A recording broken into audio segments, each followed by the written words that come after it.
है किसी के पास वाल्मीकि रामायण? कोई रामानंदी नहीं रखेगा वाल्मीकि रामायण, किसी के पास नहीं होगा। जब राम जी चित्रकूट पहुंच गए तो लखनलाल जी से कहा, हे सुमित्रा नंदन, यहाँ कोई 1-2 रोज नहीं रहना है, यहाँ तो 14 बरस बिताना है। कभी धूप है, कभी ठंडा है, कभी जाड़ा है, कभी गर्मी है, कभी बरसात है, कभी रात है, कभी दिन है। तो खुले आसमान में 14 बरस कैसे रहेंगे? कहा तो भैया क्या करें? कहा एक पर्णशाला बनाओ, कुटिया। लखनलाल जी औजार लिए, जंगल से लकड़ी काट कर ये कुटिया का निर्माण किए। कहा भैया कुटिया तैयार हो गया। तो राम जी ने कहा, मैं बिना गृह देवता के पूजा किए उसमें प्रवेश नहीं करूंगा। कहा तो क्या करें? कहा एक चितकबरा हिरन मार के लाओ। तो लखनलाल जी गए, चितकबरा हिरन मार के लाए। कहा भैया हिरन आ गया। कहा उसको आग में पकाओ। आग में रख के मांस को पकाया गया। उस मांस से राम जी ने गृह देवता का पूजा किया, मांस का प्रसाद बटाया, तब गृह प्रवेश कर।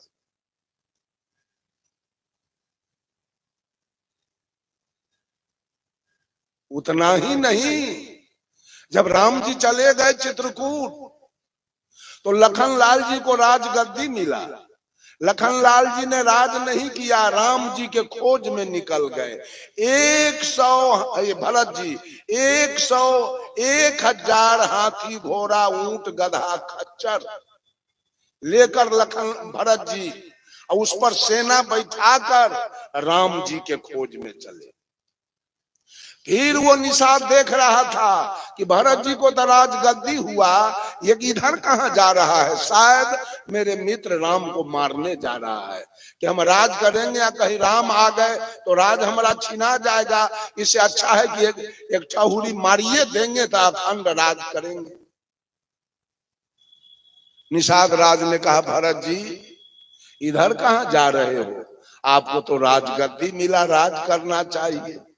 कहा निषाद राज ये गलती मेरी माँ केकई ने किया कि भैया को वनवास करा दिया। मैं तो भैया को वापस लाने जाता हूं, भैया राज करेंगे, हम नहीं करेंगे। कहा तो एक रात मेरे यहाँ रहो। लखनलाल जी एक रात निषाद राज के यहाँ बिताए। कल होके वहां से चले। आगे भारद्वाज मुनि का आश्रम है। भारद्वाज मुनि के आश्रम से 2 किलोमीटर पहले भरत जी ने सारे सेना को रोक दिया, सारे जानवर को, सवारी को रोक दिया। उससे पूछा, हम लोगों को क्यों रोक रहे हो? अरे नीति कहता है आश्रम पर जाओगे, बाबा का बगीचा है, यहाँ हाथी घोड़ा तुम लोग सब बगीचा तोड़ दोगे, फल तोड़ दोगे तो ऋषि श्राप दे देगा, इसलिए तुम लोग यहाँ रहो, मैं आगे जाता हूँ। भरत जी गए आगे।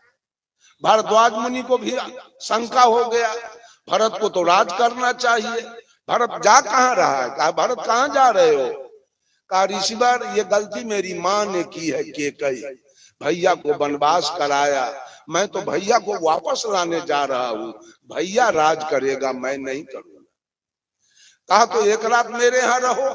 कहा कि ठीक है मैं रहूंगा, लेकिन जाता हूं मैं सेना को और सवारी को ले आने।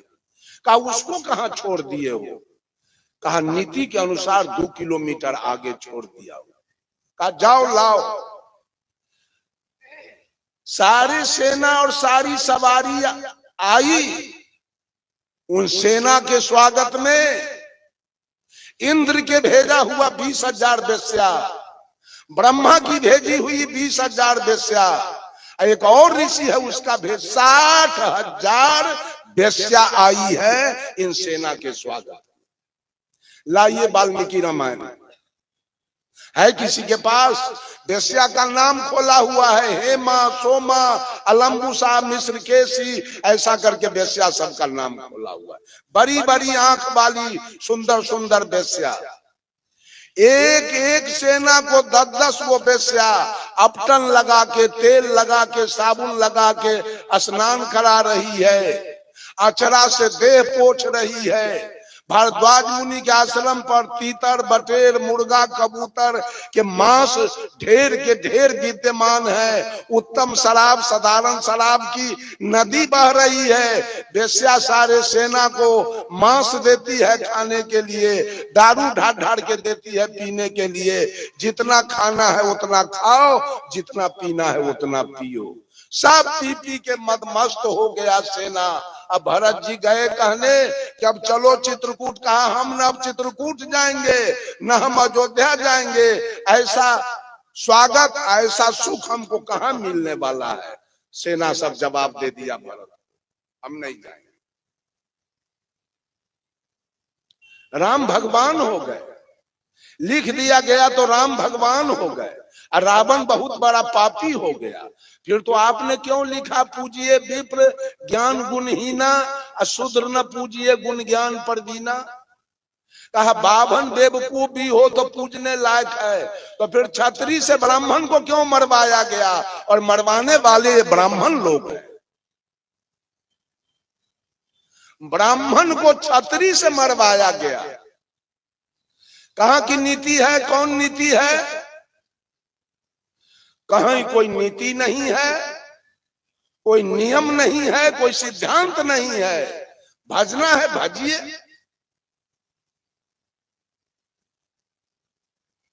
जब लखनलाल जी, जब रावण को तीर लग गया, रावण गिर गया, अंतिम सांस रावण का चल रहा था। राम जी ने लखनलाल जी से कहा, ए लखनलाल, रावण बहुत बड़ा राजनीतिज्ञ था, अब वो जा रहा है दुनिया से, जाके अंत में भी तो राजनीति सीख लो। लखनलाल जी गए, रावण पूछा कौन हो तुम? कहा मैं राम का भाई लखनलाल। किधर आए हो? राजनीति सीखने के लिए। रावण कहा तुम्हारे खानदान में कोई विद्वान है, कोई होशियार है, कोई ज्ञानी है, विवेकी है, राजनीति सीखने वाला? कहा हमारे खानदान में कोई नहीं है। कहा एक भी नहीं, सारे बेवकूफ तुम्हारे खानदान में है, कौन सीखेगा राजनीति? कहा कैसे? लखनलाल जी ने पूछा कैसे? कहा तुम्हारे भाई राम को राज तिलक हो गया, वनवास किसने करवा दिया? किसके बात से वनवास हुआ? आप लोग बोलिए।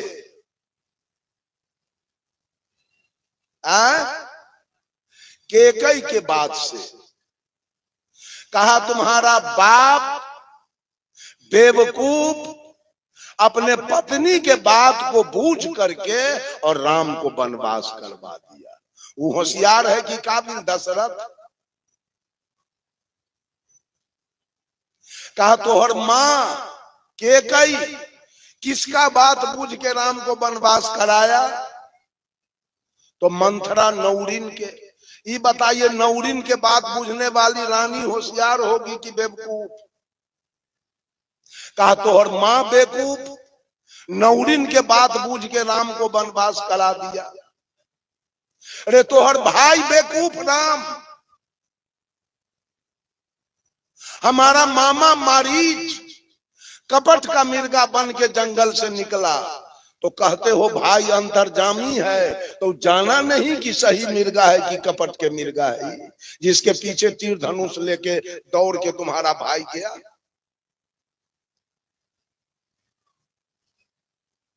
तू होशियार है। जब दूर गया हमारा मामा तो वहां से आवाज लगाया दौड़ो लक्ष्मण बचाओ, तो तू पहचाना नहीं कि भैया बोल रहे हैं कि कोई दूसरा? जो जानकी को छोड़ के तू दौड़ गया। एक नंबर के बेवकूफ तो तू है रे। अरे तोहर भाभी होशियार है जानकी। जब तू अग्निबाण से घेर के गया तो निकली क्यों जो हम लेके चले गए? इस सब में होशियार कौन है? रामा रामा हरे हरे करत न रहू जिंदगी भर। कुछो न मिले वाला है, रामा रामा हरे हरे करते रहिए जिंदगी भर। साहब कबीर कहते हैं बीजक से, ये माया रघुनाथ की बौरी, सीतामढ़ी में एक रमानंदी साधु हुए। रमानंदी साधु, कभी मूर्ति का पूजा उन्होंने नहीं किया, नाम था उनका नारायण बाबा, जादव कुल के थे। आज उनका अयोध्या में 25 एकड़ में उनका मठ का चार दीवारी है, वृंदावन में 50 एकड़ में है, मथुरा में उनका मठ है, और सीतामढ़ी के उनके नाम से लालू जी ने स्टेशन खुलवाया, तपस्वी नारायण हॉल्ट, जो सीतामढ़ी से पश्चिम है। उसके बगल में उनका मठ है, रंजीतपुर बगही गांव का नाम है। 108 कोठरी का बिल्डिंग है। असम में 108 कोठरी में आज तक जय सीताराम जय जय सिया राम, जय सिया राम जय जय सिया राम चल रहा। जब वो महंत जी नारायण बाबा पूज गुरुदेव की कहानी हमको कहे, धर्म स्वरूप साहब, एक दिन नारायण बाबा पहुंच गए कहां, फतुहा कबीर आश्रम। अब महंत जी विद्यानंद साहब महंत थे। कहा महंत जी, गांधी मैदान पटना में भंडारा होगा, क्या दोगे? कुछ चंदा तो दो। तो विद्यानंद साहब कहे, एक टड़क चावल, उसका दाल और उसका आलू मैं भेज रहा हूं। नारायण बाबा कहे, नहीं उतना मत भेजो, बहुत जगह से आएगा। तो 12 कुंटल चावल, 3 कुंटल दाल और 6 कुंटल आलू हमको भेज दो। गाड़ी पर लोड हुआ। धर्म स्वरूप साहब को नारायण बाबा कहे, महंत जी आप चलो वहां प्रवचन करने के लिए। साहब जी कहे, हम तो राम के विरोधी हैं। कहे, कुछ बोलना लेकिन चलो। साहब जी गए वहां, कहीं से चावल दाल नहीं आया।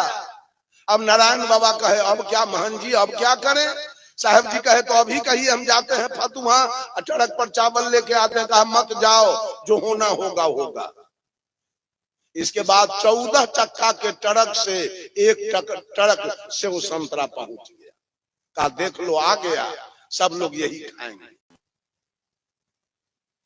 धर्म स्वरूप साहब का प्रवचन हुआ। उस समय तत्कालीन उस समय के मुख्यमंत्री श्री दरोगा प्रसाद राय थे।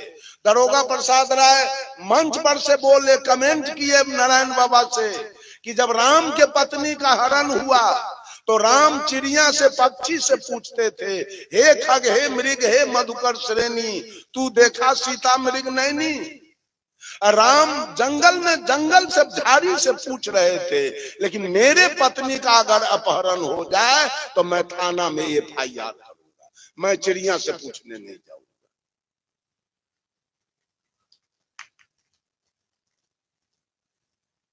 बंधुओं, भगवान बना दिए गए, सब लोग भगवान मान लिए, जो जो कह दे बस मान लीजिए। ये मंच मान लीजिए वाला नहीं है, ये मंच है जान लीजिए।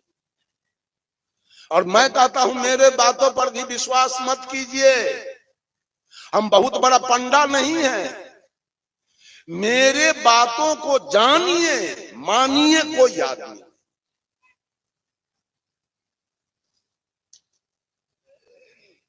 बंधुओं, मैंने कहा आगमन ही प्रस्थान का कारण है, जन्म लेना ही मृत्यु का कारण है, और भजना ही तजने का कारण है। किसको भजना चाहते हैं? किसको भजना चाहते हैं? राम को भजना चाहते हैं। देवताओं की परिकल्पना 56 करोड़ है, एक राम को भजते हैं आप। एक राम को आप केवल भजते हैं, काम चल जाएगा। किसी को 7 बेटा हो आ एक के बेटा के सब धन दौलत लिख दे तो 6 गो बेटा बाप की आरती उतारेगा। अरे बड़ा करते हो अठजाम में तो रामा रामा हरे हरे आ हरे कृष्णा, तो क्या हुआ? राम कृष्ण और हर माने महादेव, ये 3 गो के नाम लेते हो, काम चल गया। 56 करोटी या 33 करोटी में 3 गो देवता का नाम आप जपते हो, और देवता आपसे खुश रहेगा। जिसका नाम नहीं जानते हैं, नहीं जपते हैं, वो सब खुश रहेगा आपसे। एक गांव में अठजाम हुआ, वो गांव में जादव लोग थोड़ा ज्यादा है, समस्तीपुर जिला में जादव लोग ज्यादा है, सब जादव कबीरपंथी, लेकिन दुविधा में रहने वाले। कहे ना इन्हें साहेब बन गया, इन्हें प्रणाम पंडित जी। तो माघ का महीना था, उस गांव में तंबाकू की खेती होती है, बहुत बहुत रुपया लोगों को होता है, 1 करोड़ एक आदमी तंबाकू में। माघ महीना तंबाकू कट रहा था, अब पंडित जी आ गए, कहा जजमान अठजाम बहुत दिन से नहीं हुआ है, एक अठजाम होना चाहिए। कहा तो क्या हर जाए, तंबाकू कट रहा है, चंदा खेते से मिल जाएगा, अठजाम होगा। रसीद छपा के आ गया, चंदा कट गया, रुपया हो गया। अठजाम का दिन माघ बसंत पंचमी तय हो गया। बीच जादव के गांव में 10 घर मुसलमान है, वो जादवे लोगों से कच्चा तंबाकू खरीद के और बना उना के अपना हाट बाजार में बेचता है। बंधुओं, वो जादव लोग कहा मौलवी साहब से, मौलवी साहब जरा तिरपाल दीजिए, अठजाम में खड़ा करेंगे। मौलवी साहब के खैनी बनाने के लिए, झांपने के लिए 10-20 गो तिरपाल था, वो दे दिया।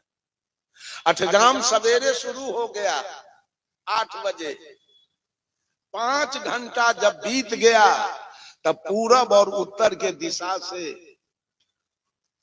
बिजली चमकने लगी और बादल गरजने लगा। अब मौलवी साहब के 4-5 बीघा खैनी कटा हुआ था, खेते में पड़ा हुआ था। अब इसको तो मिर्गी चढ़ने लगा कि अब तो खैनी भीग जाएगा तो गला मेरा कटेगा।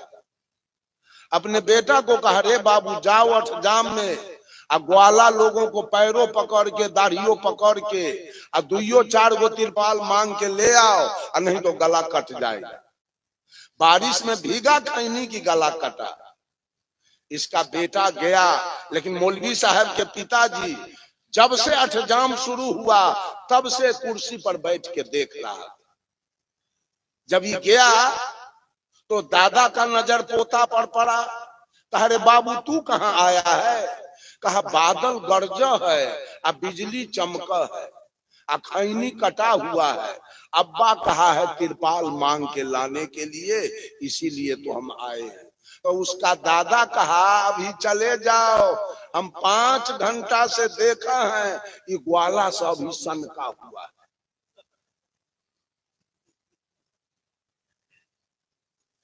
ये ग्वाला सब ही सनका हुआ है, हम 5 घंटा से देखा है।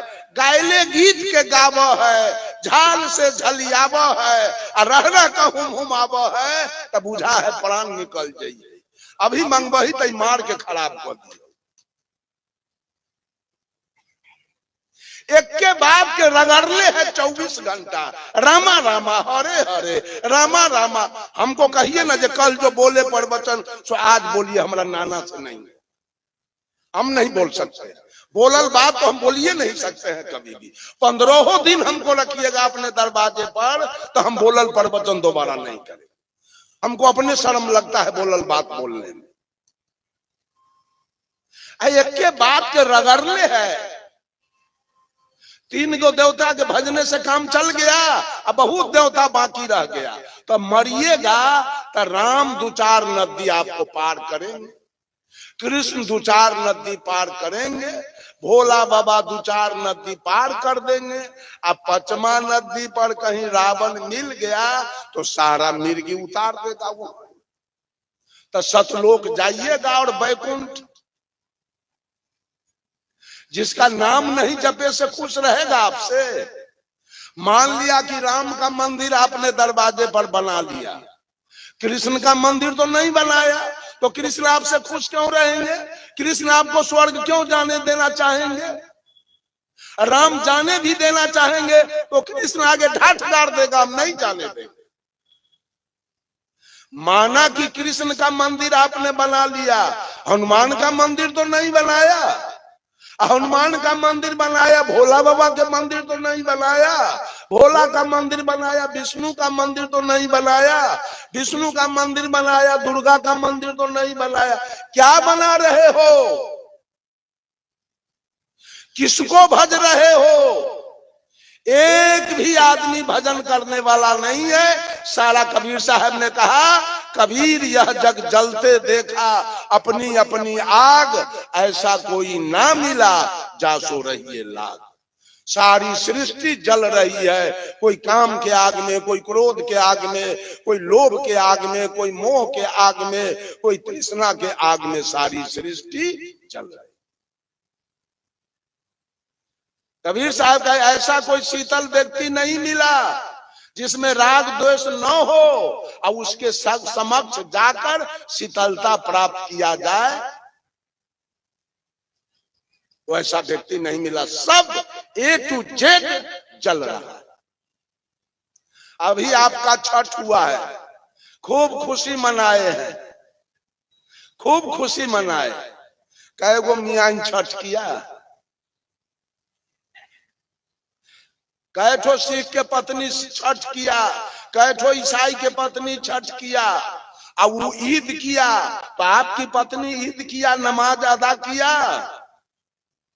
तो भगवान हिंदू है कि मुसलमान, सिख है कि ईसाई, वो मंदिर में रहता है कि मस्जिद में, गिरजा में रहता है कि गुरुद्वारा में, वेद बढ़िया है कि कुरान, कि बाइबिल बढ़िया है कि गुरु ग्रंथ, मंदिर बढ़िया है कि मस्जिद, गिरजा बढ़िया है कि गुरुद्वारा, कौन किसका भजन किया जाए और तजा किसको जाए?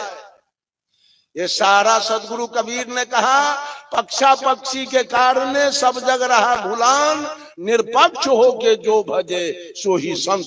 सारे लोग, हम तो कहते हैं कबीरपंथी के साधु सब पक्षपाती है, मंच पर राम का बड़ाई बतियाता है, कृष्ण का बड़ाई बतियाता है। इसका मतलब आप हिंदू हैं, आप हिंदू की बात करते हैं, आप कबीरपंथी हो नहीं सकते। जो टीकी रखा है वो कबीरपंथी नहीं है, जो जनेऊ रखा है वो कबीरपंथी नहीं है, जो भोला बाबा वाला बद्धी और छठ वाला बद्धी पहना है वो कबीरपंथी नहीं है।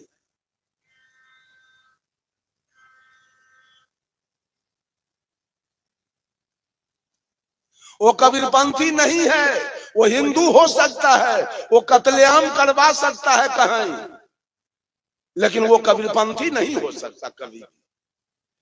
जनेऊ रखने वाला और टीकी रखने वाला, टीकी कहां से आया? जिस दिन आप जन्म लिए थे आप हिंदू थे, मुसलमान थे, सिख थे कि ईसाई थे? साहब कबीर ने कहा, हंसा तू तो सबल था, हल्की अपनी चाल, रंग कुरंग रंगिया ते और किया लगवार। ए हंस, जिस दिन तू मां के गर्भ से बाहर आया था तू हंस के समान था। उस बच्चे को साहब कबीर ने हंस कहा है। हंसा तू तो सबल था, आज तेरी चाल हल्की हो गई। उस दिन तुम्हारे अंदर कोई जातीयता की भावना नहीं थी, कोई सांप्रदायिकता की भावना नहीं थी, कोई ऊंच नीच की भावना नहीं थी, कोई छुआछूत की भावना नहीं थी, कोई अवर्ण सवर्ण की भावना नहीं थी, कोई नीच ऊंच की भावना नहीं थी, कोई गोरा काला की भावना नहीं थी। उस दिन तू चोर उचक्का बेईमान दलाल घूसखोर भी नहीं थे। उस दिन तुम मांस मछली तारी दारू गांजा भांग बीड़ी सिगरेट भी नहीं खा पी रहे थे। उस दिन तुमको भगवान का भी जरूरी नहीं था। उस दिन तुमको मंदिर मस्जिद का भी जरूरी नहीं था। लेकिन आज तेरा रंग बिगड़ गया, इसलिए तुम मंदिर खोज रहे हो। हंसा तू तो सबल था, हल्की तेरी चाल। रंग रंग एक सीधा साधा शब्द है, उसमें उपसर्ग लग गया, रंग बिगड़ गया। रंग बिगड़ने के बाद आप गलत काम करते हैं। अब गलत काम करने के बाद आप पर विपत्ति आती है, और उस विपत्ति काल में भगवान का उद्घाटन होता है। जितने भी भगवान हैं वो सब मानव के द्वारा उद्घाटित है। मानव ने इसका कल्पना किया है भगवान की। भगवान है नहीं, सब कल्पना पर आधारित है। पूरे बिहार के लिए छठी माई है। छठी माई और स्टेट में नहीं है, मात्र बिहार में। बिहार के लोगों ने छठी माई का कल्पना किया। नेपाल के लोगों ने गढ़ी माई का कल्पना किया है। छत्तीसगढ़ हम भी जाते हैं, गौरव साहब भी जाते हैं कार्यक्रम में। छत्तीसगढ़ के लोगों ने कर्मा माई के कल्पना किया है ना। और घासीदास, ये घासीदास वहां के देवता है और कर्मा माई वहां के देवता है। जहां के जैसे लोग हैं वैसे वैसे भगवान का उद्घाटन विपत्ति काल में लोगों ने किया है।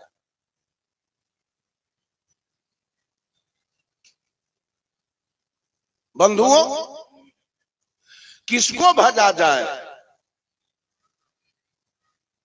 राम के भजने वाले रहीम को गाली देते हैं, कृष्ण के भजने वाले करीम को गाली देते हैं, महादेव के भजने वाले मोहम्मद को गाली देते हैं, हजरत के भजने वाले हरि को गाली देते हैं, ब्रह्मा के भजने वाले बिस्मिल्लाह को गाली देते हैं, बजरंग बली के भजने वाले मोहम्मद अली को गाली देते हैं, मक्का जाने वाले मथुरा का विरोध करते हैं, काशी जाने वाले काबा के विरोध करते हैं, और गंगा नहाने वाले जमजम के विरोध करते हैं। तो चारों तरफ विरोधाभास चल रहा है, जलन व्याधि चल रही है, जलन। एक दूसरे से सारे लोग जल रहे हैं।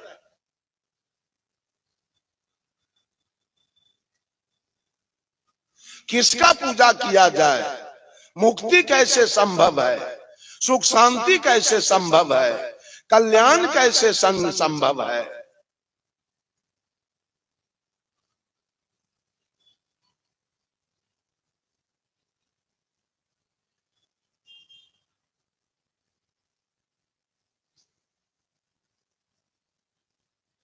किसी को भजना नहीं है, किसी को तजना नहीं है।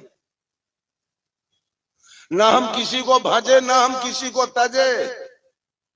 ये भक्ति है, ये भजन है, ये कल्याण का मार्ग है।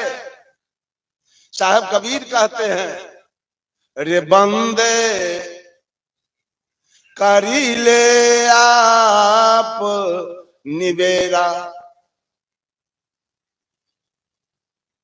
करी ले आप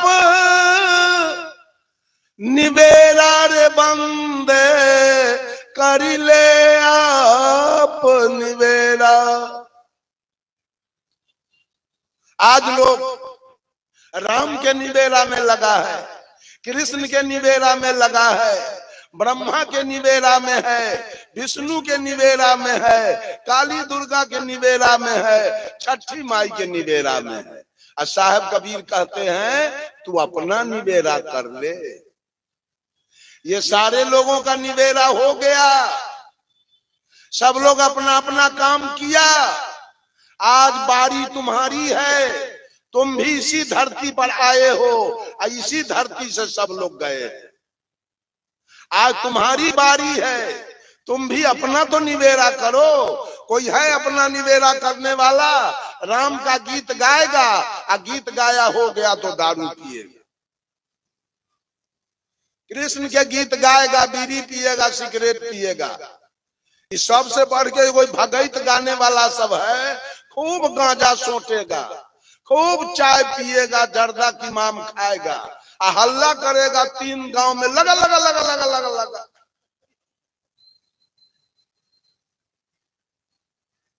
अब न जाने भगत से बेटा होगा कि बेटी होगी, कि जमीन खरीदाएगा, कि मकान बनेगा, कि नौकरी मिलेगी, कि बिजनेस बढ़ेगा, कोई पता नहीं चल रहा है। इसे क्या हो जाएगा, कोई एगो कौड़ी नहीं बुझाता है जो क्या गा रहा है।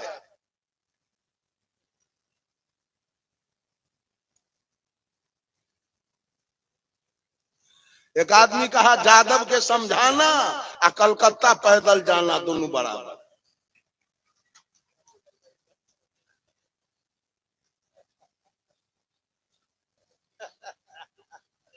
बंधुओं, क्या सब भजन चल रहा है, किसकी भक्ति चल रही है? बेटा बेटी भैंसी चरवैया चौर में, आपने भगत गवै ई न ज्ञान है जो बेटा बेटी के पढ़ावे के चाहिए, तो अपने भगत गवै छिया बेटा बेटी बकरी चरवैया या गाय या भैंसी। यही आपकी भक्ति है, यही आपकी पूजा है, यही आपका कल्याण का मार्ग है। नहीं, अपना अपना कल्याण कीजिए सब आदमी। राम को गीत गाने की जरूरी नहीं है, अपनी गीत। परम पूजा विलास साहब ने ग्रंथ लिखा है जिसका नाम है अपनी गीत। अपनी गीत गाइए, अपना कल्याण कीजिए। बेटा के लिए गीत गाते हैं, पुण्य करते हैं, धर्म करते हैं। ये पुण्य आपका बेकार जाएगा, धर्म भी बेकार जाएगा। धर्म मत कीजिए, पुण्य मत कीजिए। पुण्य फंसाएगा, धर्म फंसाएगा। क्यों? अभी छठ हुआ है, पुण्य का काम, धर्म का काम माता बहन किया है। क्यों? क्या मन में रख के? दामाद के लिए, बेटा के लिए, पोता के लिए, पुतोह के लिए, गाय के लिए, भैंसी के लिए। ये मोह का पूजा है, मोह में हुआ है मोह का पूजा। पुण्य होता है मोह में, धर्म होता है मोह में। तब पुण्य भी फंसाएगा, पाप भी फंसाएगा। पाप में भी पकड़ा जाइएगा, अपुण्य में भी पकड़ा जाइएगा, धर्म में भी पकड़ाएंगे और अधर्म में भी पकड़ा जाएंगे। साहब कबीर कहते हैं, पाप पुण्य दो है बेरी, एक लोहा एक कंचन केरी। पुण्य है सोना के बेरी और पाप है लोहा के बेरी। अगर कैदी को सोना का हथकड़ी पहना दिया जाए और जेल में बंद कर दिया जाए तो कैदी हंसेगा क्या? सोना के बेरी से हंसेगा कि रोएगा? उसके लिए दोनों बेरी है। सुग्गा को लोहा के पिंजरा में बंद कीजिए, चाहे सोना के पिंजरा में बंद कीजिए, दोनों उसके लिए बेरी है। पाप करो वो भी बेरी है और पुण्य करो वो भी बेरी है। सारा दुनिया पाप पुण्य के दुकानदारी में लगा हुआ। हम कहते हैं कबीरपंथी पाप पुण्य के दुकानदारी में लगा हुआ है, धर्म अधर्म के दुकानदारी में लगा हुआ है। हम लोग कभी दुकानदारी नहीं चलाए। जिस दिन आप आए थे दुनिया में, उस दिन पत्नी लेके नहीं आए थे, बेटा बेटी लेके नहीं आए थे, मकान दुकान लेके नहीं आए थे, नाती पोता लेके नहीं आए थे। आए थे अकेला और चलेंगे अकेला। तब पुतोह वाला भक्ति कैसे आप कर रहे हैं? अब बेटा वाला, नाती वाला, पोता वाला, गाय वाला, भैंसी वाला, ये तो फंस रहे हैं आप। मोह की दुकानदारी आपकी चल रही है। चाहे जगन्नाथ जाइए, चाहे बैजनाथ जाइए, चाहे विश्वनाथ जाइए, चाहे केदारनाथ जाइए, चाहे हरिहर नाथ जाइए, चाहे काली के पूजा कीजिए, चाहे दुर्गा के, चाहे विश्वकर्मा पूजा, हर जगह फंस रहे हैं। सब मोह में आपकी पूजा हो रही है। तब आप कहेंगे हम करें क्या?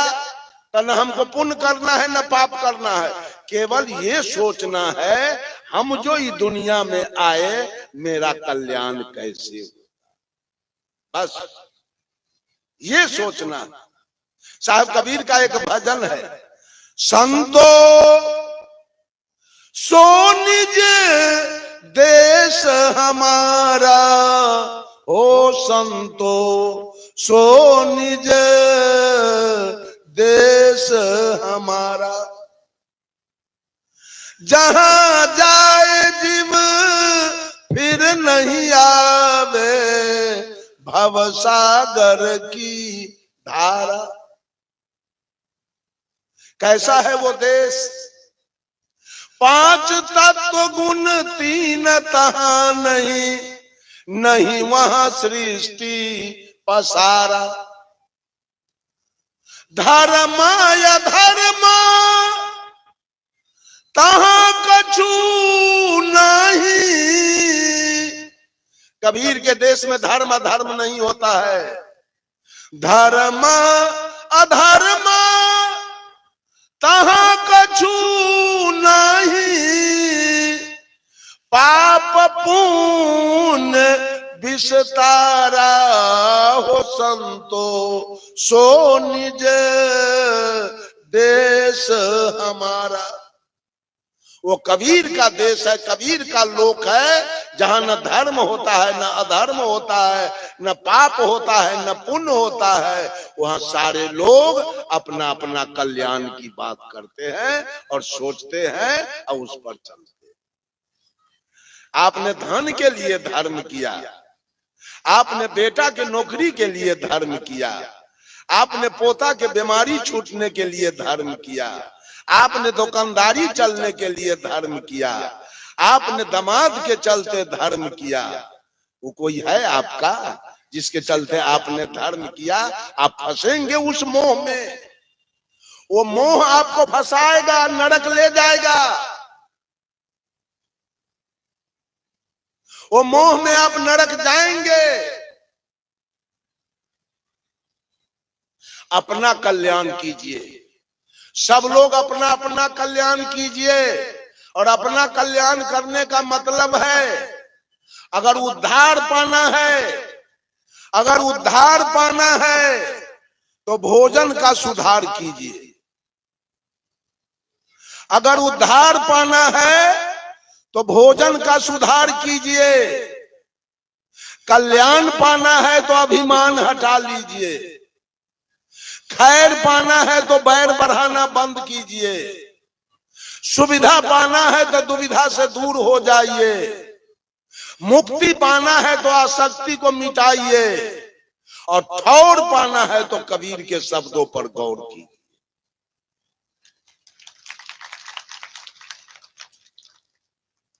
ये झूठ फूस के भक्ति और झूठ फूस के मुक्ति वाला बात कितना दिन कीजिएगा। गोस्वामी जी ने लिखा, तुलसी पाहन पूजिए जस गुड़िया के खेल, और निज पिया से भेंट हुआ तो धरा पेटारी में।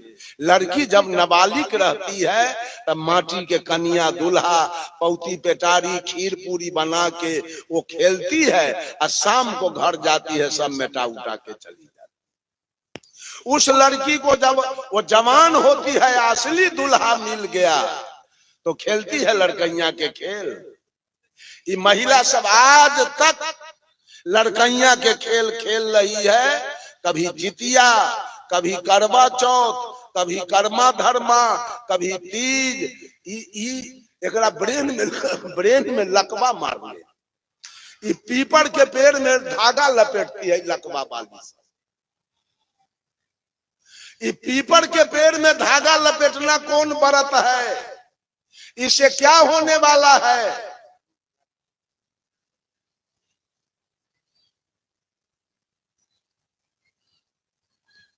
जरा सोचिए, विचार कीजिए।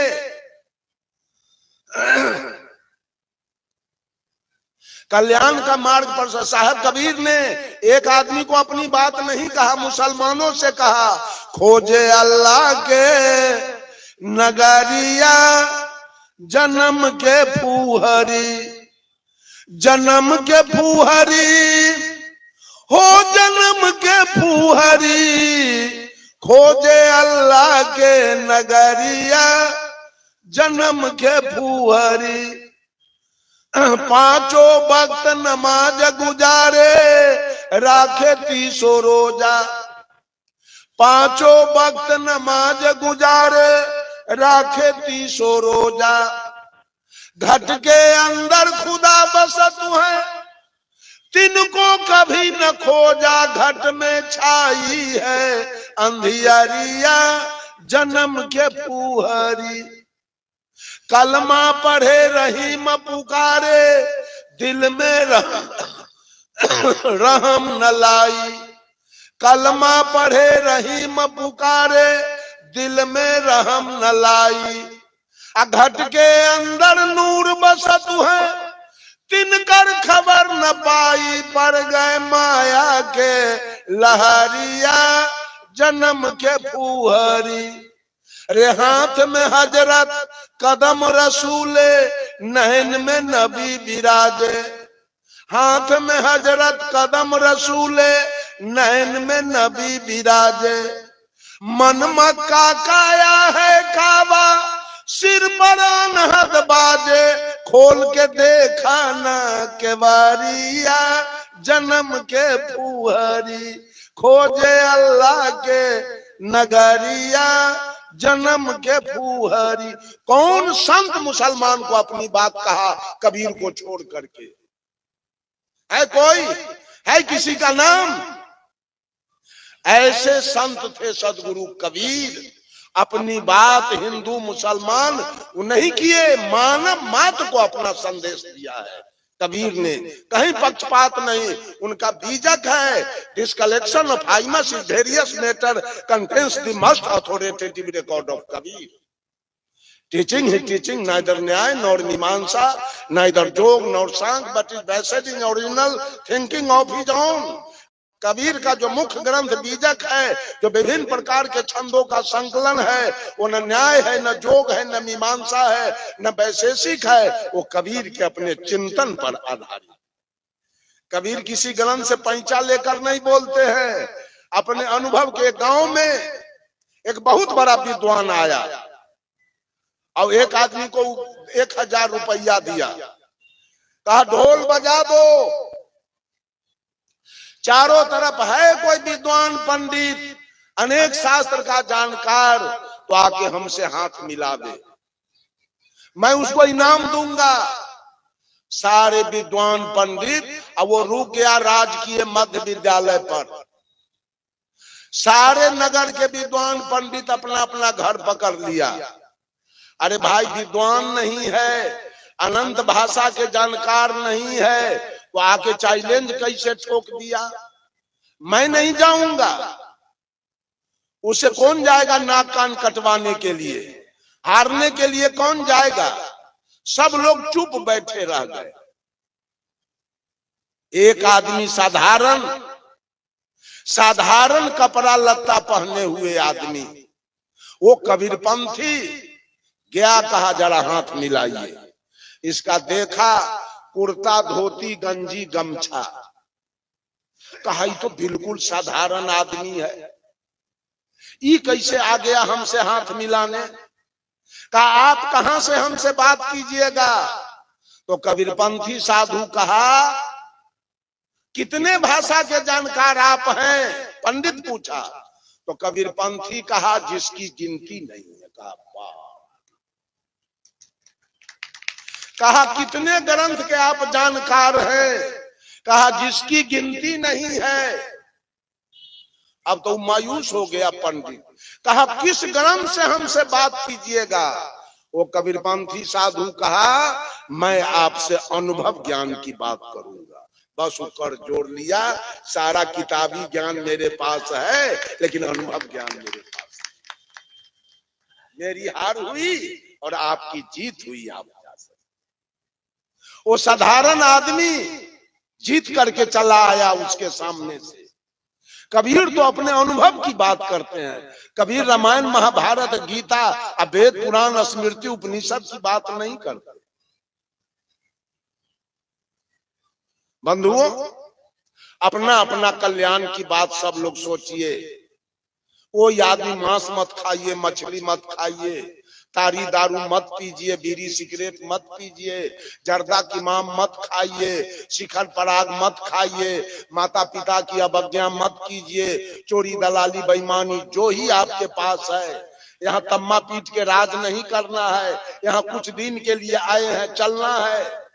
वैसा हिसाब जानकर कि हम डेरा में आके रुके हैं, जो ही जमीन है, जो ही मवेशी है, जो ही बिजनेस है, जो ही नौकरी है, उसमें शांति से, संतोष से, धैर्य से अपना पेट चलाने का काम कीजिए। और सबसे बड़ी बात है, अपना कल्याण करने का काम कीजिए।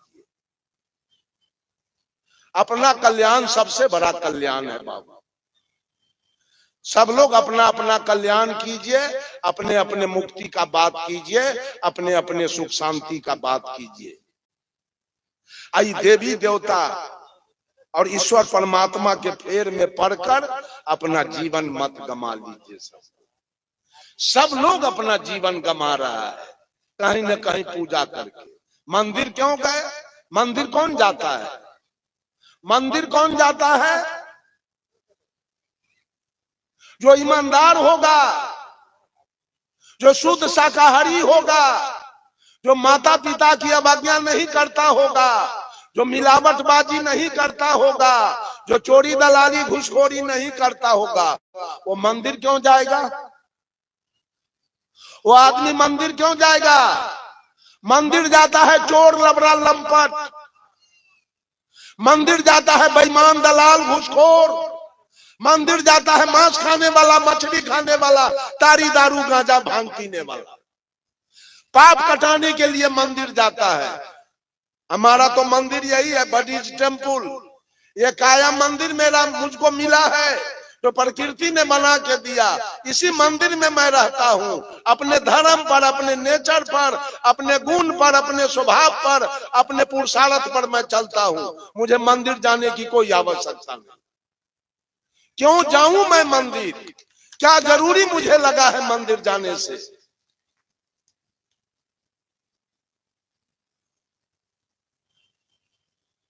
बंधुओं, ये सदगुरु कबीर की विचारधारा है।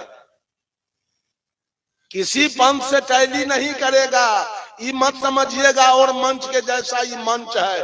और द्वितीय, विश्व में सब मंच एक तरफ है और हमारा मंच एक तरफ है। इसमें कोई मंच सटने वाला नहीं है, कोई मंच नहीं लगेगा इस मंच के साथ, कोई पंथ नहीं सटेगा, सब विश्वास पर चल रहा है। और हमारा पंथ, हमारा मार्ग विचार पर चल रहा है, विचार पर।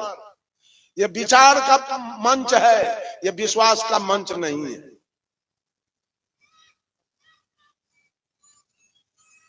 यह विचार का मंच है, विचार का, विश्वास का नहीं है, विश्वास का बाबू।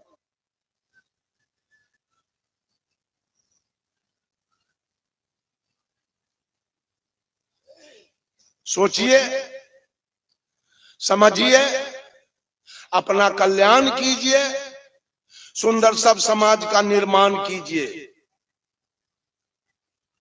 सबका कल्याण हो, सबके जीवन में सुख हो, शांति हो, सबकी मुक्ति हो, किसी के जीवन में कोई कष्ट, कोई क्लेश, कोई दुख न हो।